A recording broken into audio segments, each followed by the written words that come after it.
In an ancient Indian parable, a group of blind men encounter an elephant for the first time.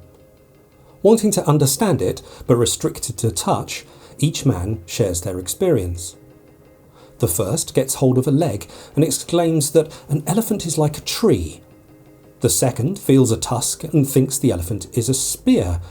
The third feels the trunk and concludes the elephant is like a snake. The fourth grasps the tail and assumes that he has a rope. The fifth touches the side and imagines a wall, while the sixth finds an ear and declares the elephant to be like a fan. There are a few versions from here. In some, the men go on to fight because of the mistruths that they seem to be reporting to one another.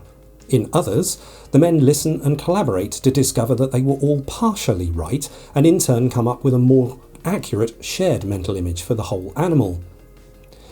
Our brains and sensing organs have evolved to gather and interpret the information that we receive, but, as the parable demonstrates, they're shaped by our own experiences, biases and assumptions. It's easy to assume that others see the same as us, but our subjective interpretations can be wildly different. But now consider we replace the relatively benign elephant with, say, transformation, business agility, or the cliche of putting the customer at the heart of what we do. Two people hearing those terms will already understand different things. But how about an organisation with 100 people, 1,000, even 10,000 people? A society, a country, a planet? Without discussion and time spent sense-making together, those myriad understandings will inevitably create confusion, conflict and unplanned cost.